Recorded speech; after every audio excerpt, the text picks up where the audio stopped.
જોઈ રહ્યા છો ગુજરાત લોક ફરિયાદ ન્યૂઝ।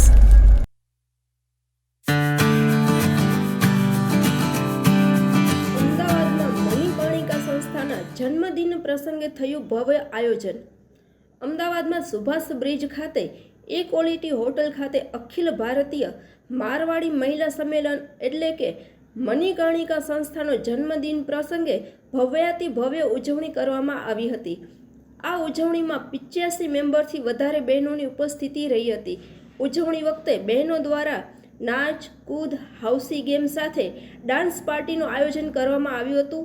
સાથે સાથે ઉજવણી પૂરી થયા બાદ જનરલ મીટિંગ રાખવામાં આવી હતી, જે મીટિંગમાં 2024-2026 સુધી સંસ્થાના નવા અધ્યક્ષ તરીકે સુમનબેન સોનીની વરણી કરવામાં આવી હતી। આ વરણીને સર્વાનુમતે વધારવામાં આવી હતી। સુમનબેન ખૂબ જ હોશિયાર, મહેનતુ અને સમાજ સેવિકા છે। આ સંસ્થા લોકોની ખૂબ જ સેવા કરે છે, ટાઈમે જમાડે છે, દિવાળીમાં ફટાકડા અને મીઠાઈ આપે છે, ઠંડીમાં ગાદલા અને રજાઈ આપે છે। આ સંસ્થા બ્લડ ડોનેશનનું કાર્ય પણ કરવા જઈ રહી છે। સંસ્થા નવજાત છોકરીઓની પણ મદદ કરે છે।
अखिल भारतीय मारवाड़ी महिला सम्मेलन की नींव और गुजरात प्रदेश की निवर्तमान अध्यक्ष रह चुकी मणिकर्णिका शाखा का गठन भी मैंने ही किया था और आज दूसरा अध्यक्ष सुमन जी सोनी को भी मैंने और मीना जी चेचानी ने अध्यक्ष पद दिया है।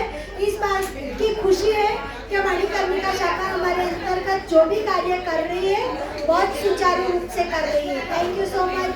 अब मैं माइक मीना जी को दूंगी। जय श्री कृष्ण। मैं मीना चेचानी, मैं निरुपमान अध्यक्ष मणिकर्णिका शाखा का गठन हमने किया, सुधा जी और मैंने, और हमने ऐसी ही 4-5 शाखाओं का और भी गठन अहमदाबाद में किया है। ये मारवाड़ी महिला सम्मेलन के उस अंतर्गत में सारी शाखाएं गठन की है। कर्णावती शाखा है, उसका भी गठन चांदखेड़ा से किया, अलग अलग जगहों से, ताकि हमारी बहनें अहमदाबाद विस्तार में सभी जगह की शाखाएं खोलने का हमारा विचार है, ताकि हर जगह से सभी महिलाएं इसमें जुड़ सकें और समाज के लिए कुछ अच्छा कार्य बच्चों के लिए, समाज के लिए कर सके। इस संस्था का यही उद्देश्य है कि अच्छे से अच्छे सामाजिक कार्य। આવા રસપ્રદ સમાચાર જોવા માટે અમારી YouTube ચેનલને શેર, લાઇક અને સબસ્ક્રાઇબ કરો।